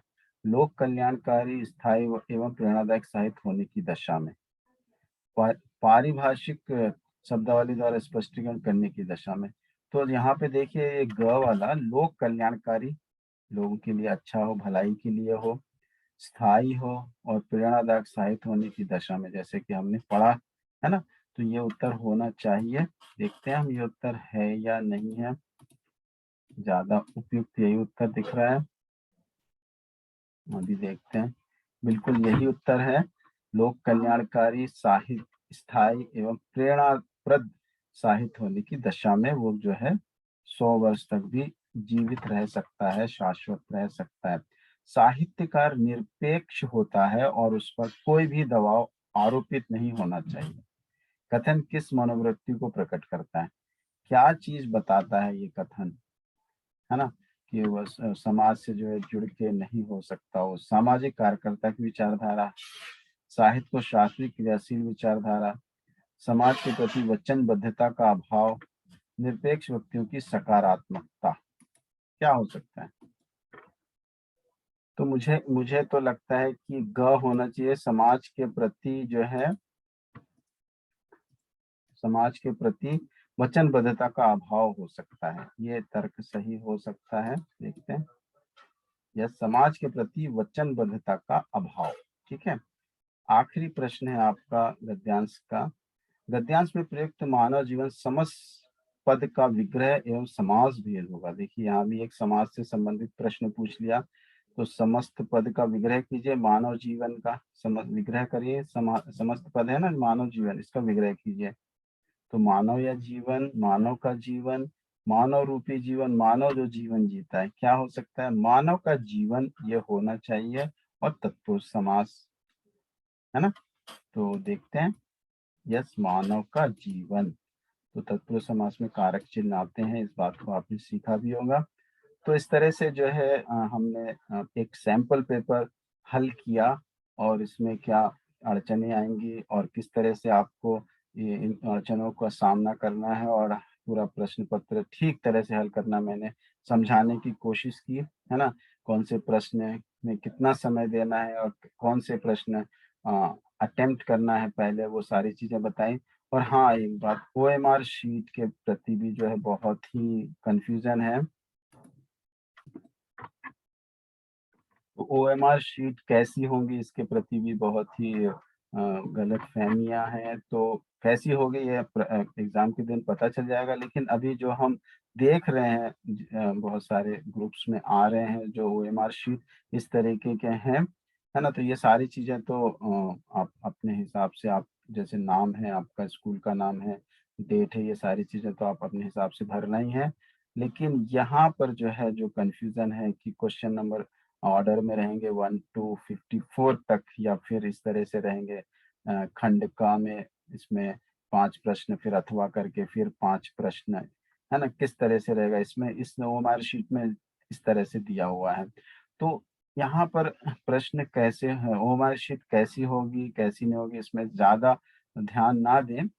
परीक्षा में जैसी भी होगी ओएमआर शीट, वो आपको जो इन्विजिलेटर है, पर्यवेक्षक है, वो आपको समझा देगा, और आप देखकर समझ भी जाओगे कि क्या करना है ना? तो उस बात को उस पे ही छोड़ दीजिए, है ना? जैसी भी हो, आप जो है ध्यान से जो है टैली करना है आपका प्रश्न पत्र और ओएमआर शीट, और उसी हिसाब से आप जो है यहाँ पे इस तरह के सर्किल लगाना है ना? ऐसे टिक करना गलत है, या फिर आधा ऐसे इस तरह से कर दिया है, गलत है ना? पूरा तरह से देखिए किस तरह से आपको दिख रहा है ना, पूरा जो है अच्छी तरह से राउंड अप करना है, और दूसरे जो घेरे हैं उनको भी टच नहीं होना चाहिए। तो उसके अंदर ही सारी आपका जो पेन से आप करोगे, ब्लू या ब्लैक पेन से करेंगे ना, तो वो जो है उस तरह से पेंसिल भी उपयोग नहीं करना है, ब्लैक या ब्लू पेन ही उपयोग करना है, जो जिस तरह के इंस्ट्रक्शन आपको दिए जाते हैं, ठीक है? और यहाँ पे देखिए सभी हल कर दिए गए हैं। तो आपको जो आते हैं, जो आपने किया है, उन्हीं प्रश्नों के लिए आप सर्किल, उत्तरों के लिए आप सर्किल कीजिए। बाकी जो, जैसे मान लीजिए आपने गद्यांश 1 करा है तो ये करेंगे, ये वाला तो आप छोड़ना पड़ेगा, है ना? इसमें कुछ सर्किल। और गद्यांश 2 में मान लीजिए आपने पहला छोड़ दिया, दूसरा किया है, तो ये छोड़ेंगे, इसमें करेंगे। तो इस इन ओएमआर शीट को फिल करते समय ये सारी बातों का ध्यान रखिए, नहीं तो आपकी पूरी मेहनत पे पानी फिर सकता है, ठीक है? तो मुझे लगता है कि सारी बातें आपको समझ में आ गई होंगी, और आप अच्छे से जो है अब हल कर सकते हो प्रश्न पत्र, और पूरे अंक आपको मिल सकते हैं अगर आपने अच्छे से समझ के किया तो, ठीक है। तो मुझे आपके लिए ये जो मैंने सैंपल पेपर समझाया आपको समझ में आएगा, और आपने पूरा वीडियो देखा होगा ध्यान से, और समझने की कोशिश की होगी, है ना? और आपके जो परीक्षा की तैयारी है, उसमें ये ज़रूर सहायक होगा, ठीक है? तो परीक्षा के लिए आप लोगों के लिए बहुत-बहुत शुभकामनाएँ। आगे देखता हूँ मैं, अगर आपसे परीक्षा से संबंधित कोई उपयोगी वीडियो अगर मुझे बनाने रहे तो मैं ज़रूर बनाऊँगा, ठीक है? तो तब तक के लिए धन्यवाद, अगले वीडियो में फिर मिलेंगे हम। धन्यवाद।